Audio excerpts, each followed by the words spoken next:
on top of telling your story, you also get to learn what things are important for public speaking. Like, how do you use the right hands? When do you take breaks in your speech? So I think it's for everyone and anyone that is actually wanting to get better at public speaking as well.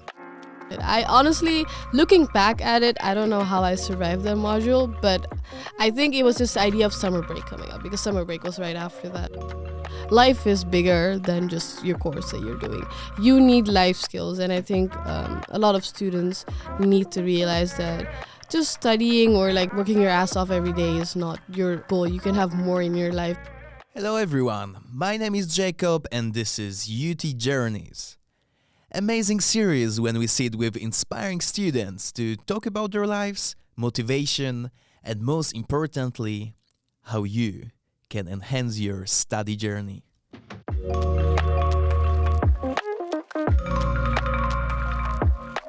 In today's episode, we'll talk with Vithursika Vinasiththamby, third-year technical computer science student from the Netherlands.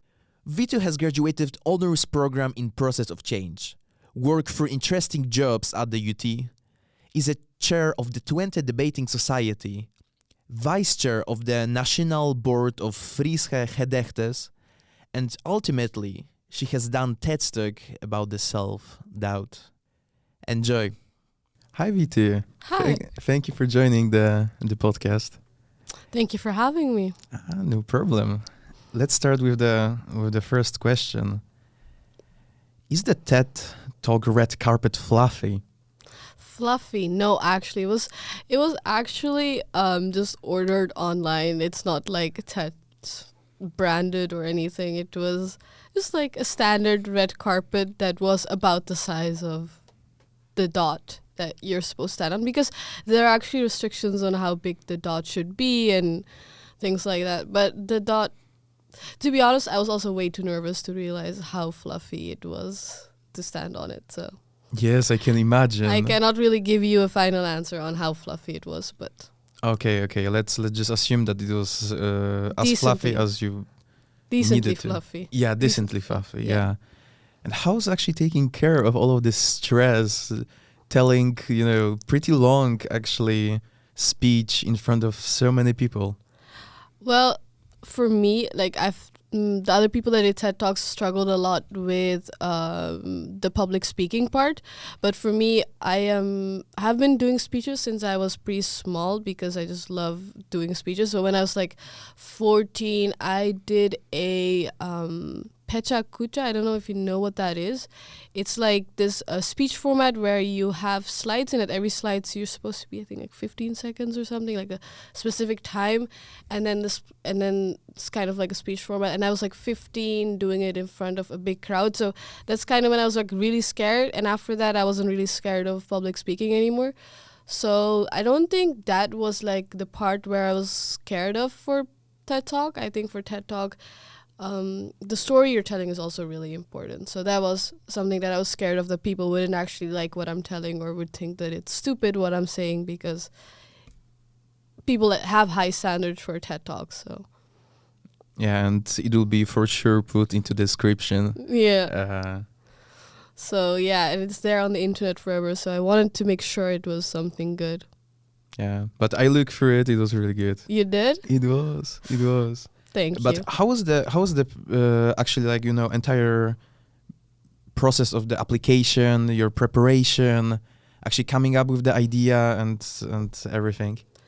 Well, so if you want to apply, you have to fill out a form, and when you fill out the form, they ask you to give them like an outline of the speech that you're thinking of doing. So before you apply, you already kind of need to have an idea on what do you want to talk about. So I applied already with an idea of that I want to talk about something with words and the power of those, because that's also recently something we were doing with my honors class. But then you apply, and then after that they give you a lot of feedback, and sometimes it can go away a lot from what you first thought it was. But you do have to have like an initial idea before you apply, and then they look at your idea and they look at your speech and they see if it's good enough for them to consider you to be a TEDS speaker. Nice. And did you have any coaches or someone who was helping you with entire outline? Yeah, so we had 2 coaches that we had like a 6 months preparation time for the TED Talk. I think it was 6 months, or maybe it was shorter, but a specific amount of months that you had weekly or 2 times a week meetings with your coach, where you would one time you would work on your speech, one time you would work on your intro, other times you would work on your speaking abilities, or like how do you grab the public's attention, and you would do all of this already with the speech that you have written before. So through these like months of training, you basically perfect the speech that you applied with. That's kind of the idea. So then at the end of that whole training period, you'll have like the perfect speech, and hopefully also like good speaking abilities and hand gestures, and everything is also in that period. Nice. And do people actually need to have some kind of the experience with the public speaking area to join and to do it? Not at all. So a friend of mine actually joined, and he is someone that is a bit scared of public speaking. He thought that would be like hard for him to do, but that's also why I encourage him, because I think because you get coaches, right? So you don't have to know anything to start beforehand. It's a process. So on top of telling your story, you also get to learn what things are important for public speaking. Like, how do you use the right hands? When do you take breaks in your speech? So I think it's for everyone and anyone that is actually wanting to get better at public speaking as well. And do you have any tips for public speaking? I think people are really scared of the nerves that they'll get before a speech. And for me, I've embraced those nerves, because I think the adrenaline spike you get from those nerves can help you a lot with actually delivering the speech even better than you did before. So some people get really scared of those nerves and start rethinking everything. But I think when you do a speech like that, you have to remember that you've prepared for it, so you know it. So don't start rethinking things. So just embrace the nerves and go on stage and tell your story. Yes, I have this thing that many times when I'm speaking publicly, in the beginning of the speech, my breath is like getting cut. Mm-hmm. So I kind of try to take entire breath, but then it is going to half. And then many times I cannot put an entire sentence out because I need to like breathe. Yeah, so what could help with that is, I mean, obviously it also depends on you, but what you could do is just, before you start talking, just stand and take like 3 seconds. That could be enough, just to like take a deep breath in, deep breath out, like calm yourself and then start talking. And if you ever in your speech have a time where you're like, oh, I'm not getting enough breath or I'm not getting enough oxygen, just take a pause of 2-3 seconds. There's also a way where you can plan those pauses in your speech so that it sounds like it's planned, and then you can also like take a breath, because I have that as well sometimes. I'm a really fast speaker, so then if I plan those pauses, I can catch my breath and then move on without being in the middle of a word and having to catch my breath, for example. So those are a few tips that usually help me a lot when I'm nervous. Okay, that's really good. I will need to like write it down. Yes, and also, what was the time investment into all of that for example, students, because you were doing it next to your study, which is technical computer science, and I know how demanding it can be. How is it, like, how much time did you need to put in?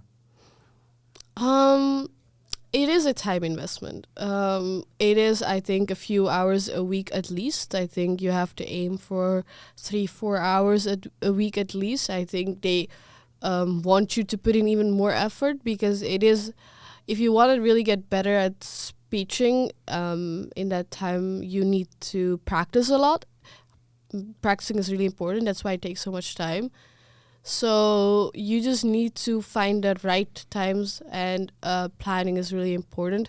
But also just like finding it interesting. So if you find something interesting, then you wouldn't mind spending a bit of time on it at the end of the day, which was the case for me. But if you don't like it and you're just doing it because you feel like you need to do it, then it will be really hard to do, I think, next to your own studies. And also with the research stuff, does it need to be like really deep research, or it can be more like putting some ideas out? I think you can do both. When you say something, obviously you can't be like, I thought of this last night. It has to be backed by actual scientific research. So when you propose an idea, I'm assuming that everyone that proposes an idea already has like a basic amount of knowledge about that certain topic. And then it's like, I would say a few more days of, or a few more hours of more in-depth research, finding the right papers and finding that extra piece of information that could make your speech even better. And you could do that to your liking. If you want to go really deep, you could. But then again, it's a speech. You're not just like reciting scientific papers. So sometimes the less is better, because then you can convey the information better to the people. Okay, I see. And did the debating help you with preparation for the TED Talk? I think debating also works on your public speaking skills, right? So in that way, yeah, definitely. It helped with just being more comfortable in front of people talking, and just being able to think while I'm talking, because that's also something that is really helpful with debate. I don't know, have you ever done debate in high school or anything? No, unfortunately, no. No. But I saw the post for Twente Debating Society, actually, where you're a board member, from what I know. Yes. So the Twente Debating Society has been here for some years. And this year I am chair of the society. And yeah, so that's exactly actually also our goal, because we are a technical university, so not everyone has the best public speaking skills, which is fine, but that's also something we want to work on with our team. And it's also really fun to see the progress that people are making compared to when they started debating. Like, I can really see that a lot of people have gotten significantly better at debating. So yeah, I think definitely like debating is a good way to get started with public speaking. And what is actually Twente Debating Society overall? What are you doing there, and who can join? So Twente Debating Society is basically just a community where we debate together. And we meet once a week, and we just work on specific skills, or we do a specific debate, and we also try to get feedback, because we want to learn and we want to grow. And we also just hang out together, maybe grab some drinks together. And it is for everyone. If you're interested, anyone can join. We have people ranging from first year bachelor students to PhD candidates at section. So we have a very wide range, and everyone is welcome, and we're just here to learn. Are you doing any competitions? We're aiming for them. So competitions, because we have a completely new cohort, like everyone is new. So to compete in competitions, you need to do it in a specific format, which is called British Parliament. And for that, we need to make sure that everyone is properly trained. But our goal is to, at some point, hopefully, compete in a competition, because that's something that everyone is working towards too. British Parliament? Yeah. How does it work?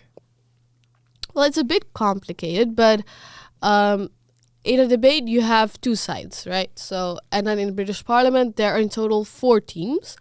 So you have opening proposition. So those are 2 people in a team.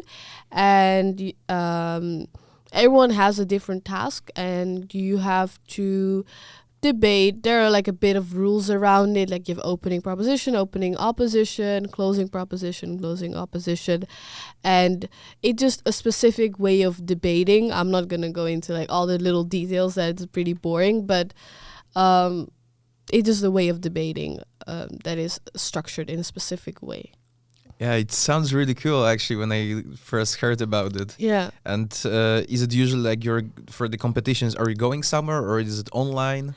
So COVID times, everything was online. Some competitions last year were also still being held online, but this year what I've seen from it is that most competitions are switching to actually on site. So that's really cool, because I just in high school as well, I just like the experience of going with your debate group after you've like worked hard, trained, just going to a different city, just going there, doing the debate. Even if you win or lose, it's just like a team bonding experience, because after that you can just like rant to each other about it, or grab some food together. It's a fun experience regardless of the outcome of the competition. Yeah, and on top of that, it is helping you a lot with presentations, public speaking. Exactly. So it's a lot of factors into one. It's like the fun part, but also like the educational part. And I think what other better way to learn things than doing things when you're not feeling like you're learning, you know, like when you're just having fun, but actually you're also learning at the same time. That to me is perfect. Okay, so you already market it really, really well. I mean, I hope people join after listening to this podcast. And how people can join?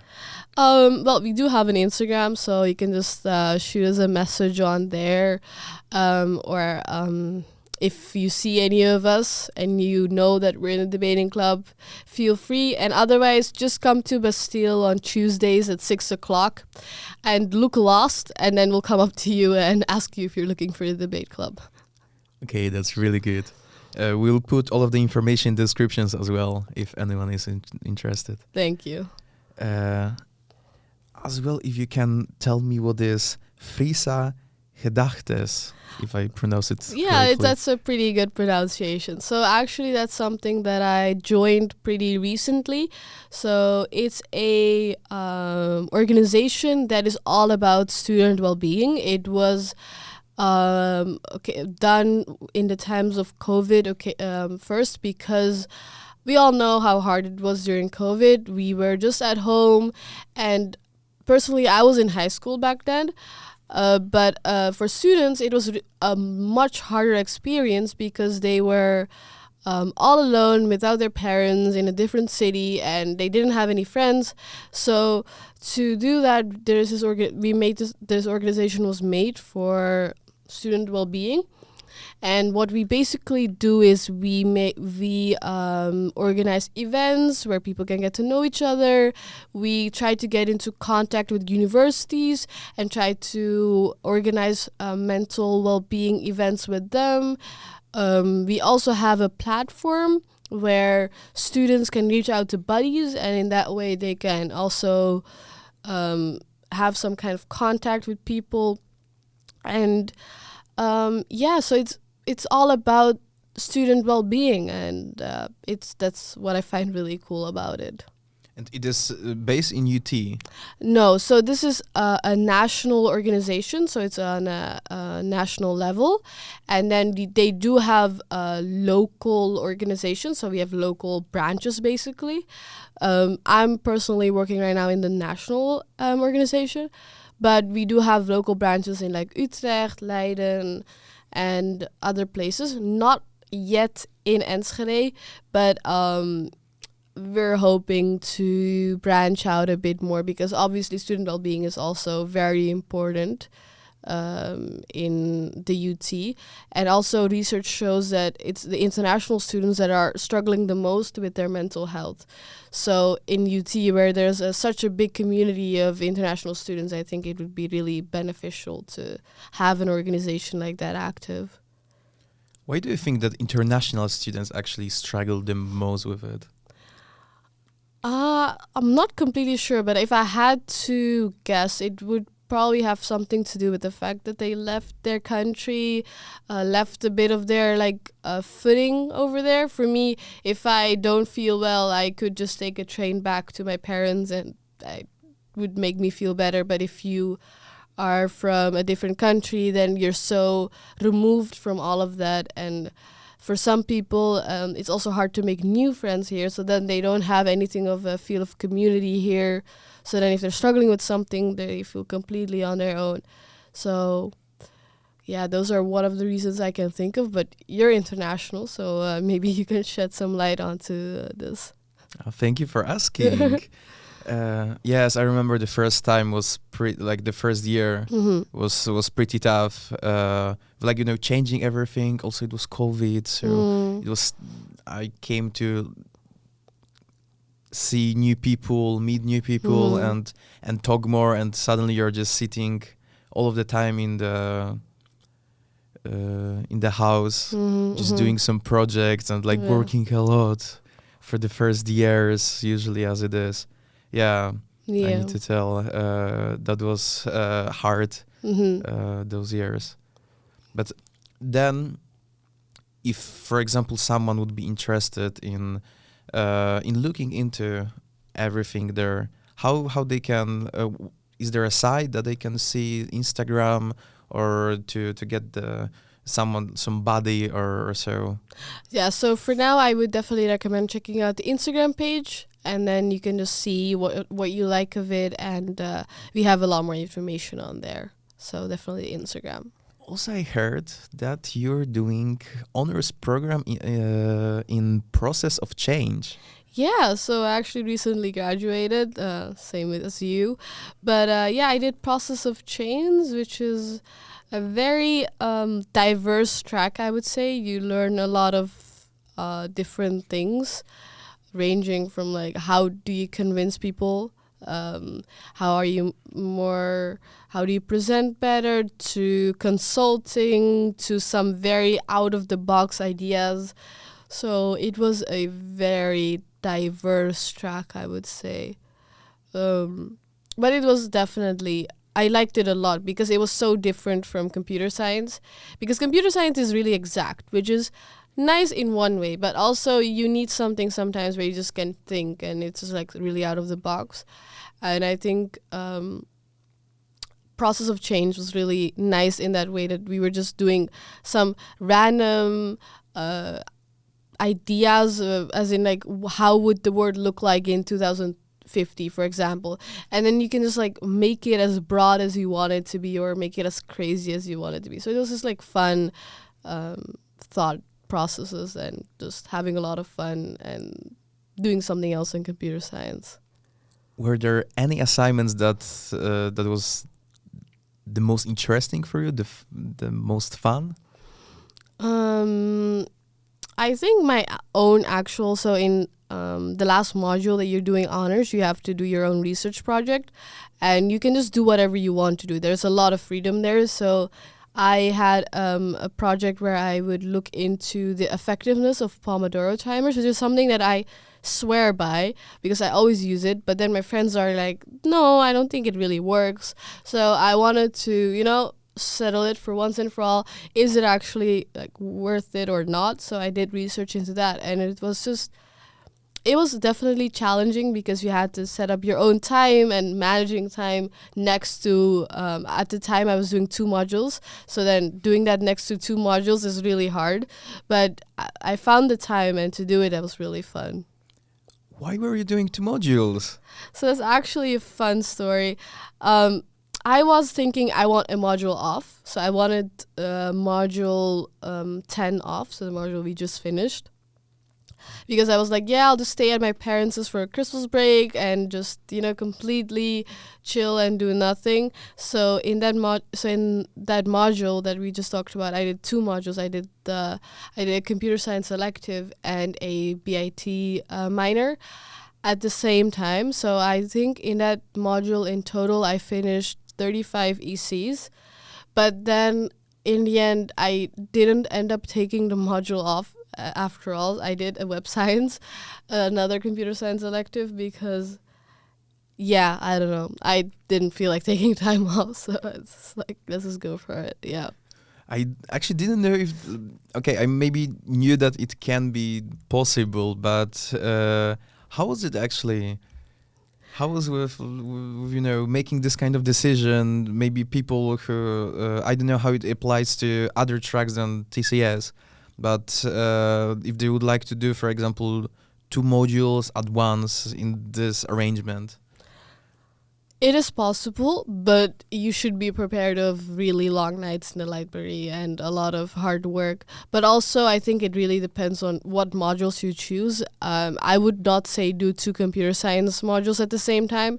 But for me, it was doable because I was doing a what easier module next to a what harder module. So then, also they were pretty different from each other. So I would get a bit annoyed at the computer science part, and then I would do something a bit more that is reading heavy. So then I didn't get bored at any time. So it is definitely possible, but I would say make the right choices for your modules. Okay, I understand. But you're also working, weren't you? Yeah, actually, yeah, I was working as a teaching assistant in that module as well. So I was just TAing practicals, and that was mostly that module. So that was also something I was doing next to it. I honestly, looking back at it, I don't know how I survived that module, but I think it was just the idea of summer break coming up, because summer break was right after that. So then it's all good. Yeah, that you can push through. Exactly. But you also told that you're doing the job as a research assistant.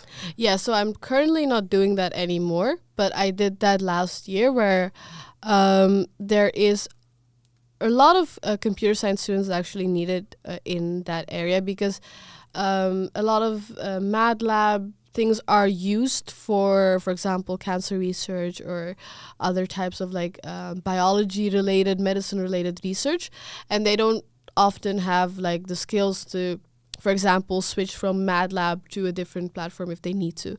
So I was helping this one research where I would have to transfer and change some things in Mad Lab, which is what I was doing, which was really interesting and also really nice to see that you could actually apply your skills in like such a meaningful way to say, because up until now I've done like just teaching assistant jobs or just very minimum wage jobs, so that was really nice to do.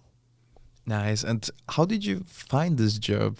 And how did you apply for it?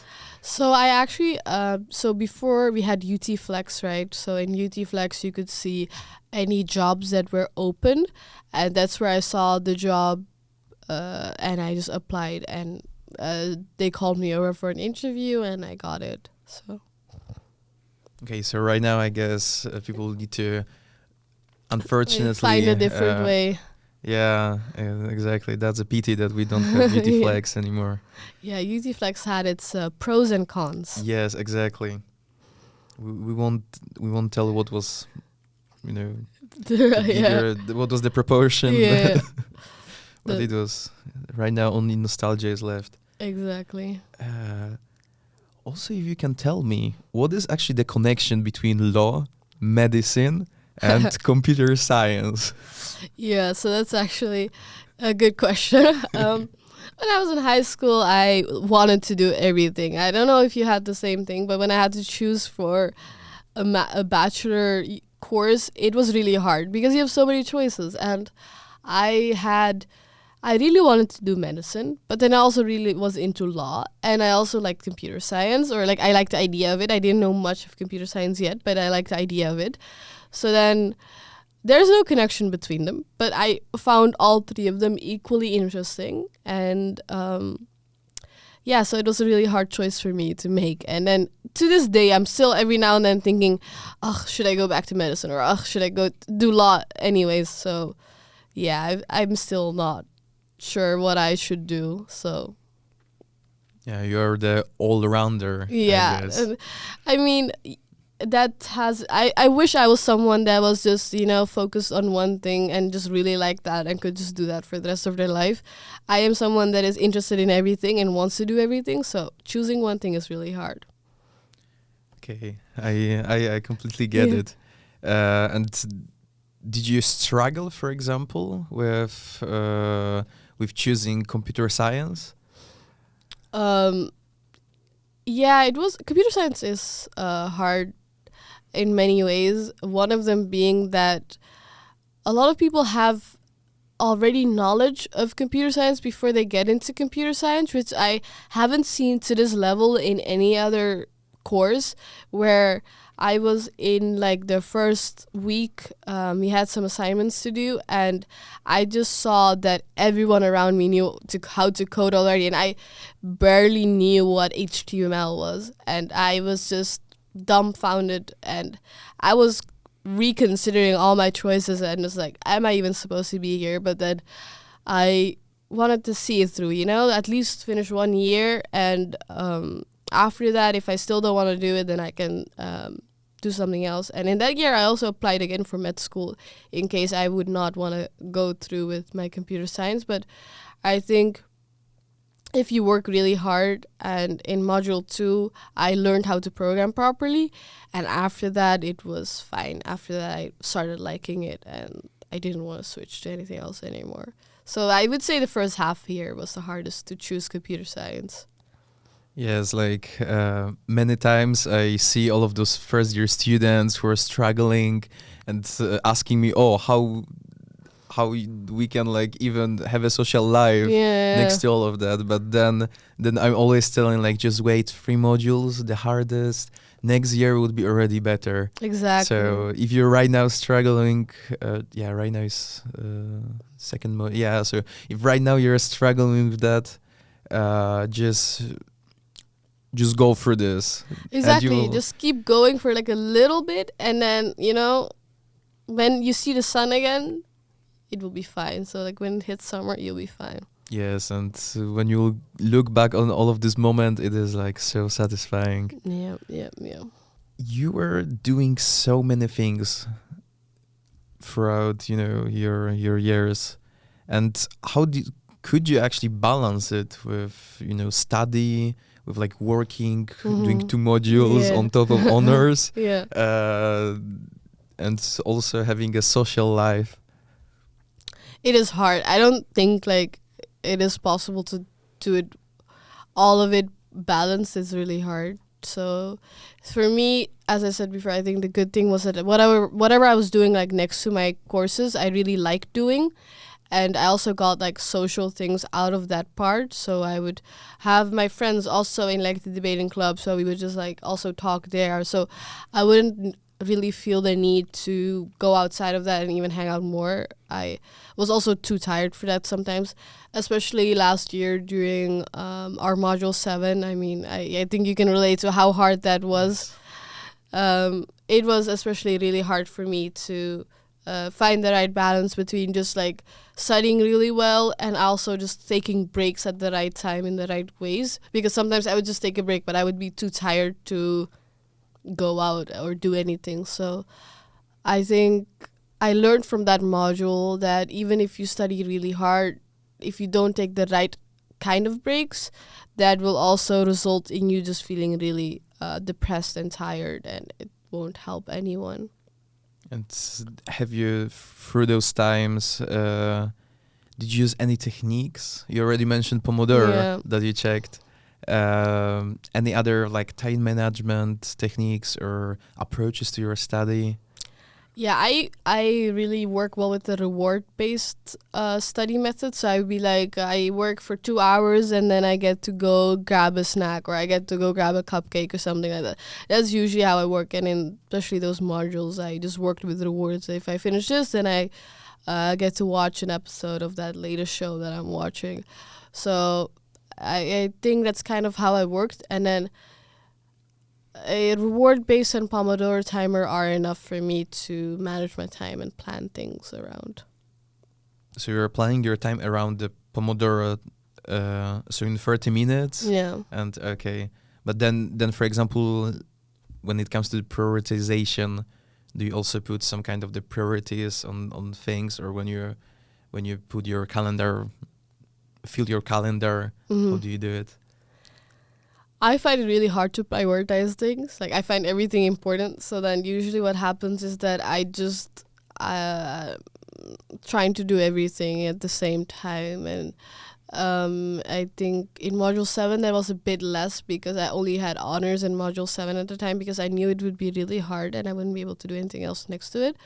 But then in later modules, for example, I had the issue where I was just like double booking my lunches, and it wasn't not really on me, but like, for example, TA meetings happen every week, and then at some point I had 4 meetings a week, where lunch meetings where it's just TA meetings. So then I would have sometimes accidentally overbooked some lunch meetings because my different jobs put the same meetings down. So then I then realized that it's really important to keep track myself of meetings and not just, because before that I never really had an agenda, like a calendar or anything. I would just remember when my appointments were and go to things. But then I started realizing that, okay, maybe now it's getting out of hand. I can't do it anymore in my head. I need something that actually helps me to take care of my appointments and things. It is really impressive because like I cannot imagine myself without the calendar. Like I would forget, like sometimes I need to double check the rooms 5 times to remember where I need to go. Yeah, I am a very chaotic, but then like chaotically organized person. As in, like, if you look at my inbox, I have like thousands of unread emails, but I know like where all the important emails are. Like the same way with like my appointments. Like I have a lot of appointments, but I do know where they are, but I have not written them down. But at some point, I think that also has its limits. As I said, it sometimes just gets too much, but sometimes it's better to have a calendar. Yes, thank you. And this is also the question that I recently start thinking more and more about. What is your sign of burnout? Sign of burnout, yeah, that's... I think for everyone it manifests differently, right? For me, it is that I just don't really care about things anymore. So usually I'm really excited to go out and do things with friends. But when I realize that I'm too tired and I don't care enough to do things, even though sometimes I would be in bed all day and then my friends would be like, yeah, let's go out, let's go shopping. And I'm like, no, I don't really care. Then those kind of moments I'm like, okay, like it's not really going well. I have too many things on my plate. So I start cutting things down, or I force myself to go out, because sometimes just doing something fun helps me get out of that mindset a bit more. So yeah, just being really not wanting to do things, which you would usually really like to do things, is for me like a big sign that it's going wrong. And have you been going through those harder moments during, especially module 7? That was the time, or last year? Yeah, definitely. I think all my friends, we all went through it. We were all just kind of like zombies walking around. And I think it's kind of like our own doing, because we got so scared of that module, because everyone around us, like we have a friend that already graduated, and he was telling us like, module 7, it's crazy. And I was like, oh no, I can't fail this module, because then I would have to do another year on top of it, and I don't want to do that.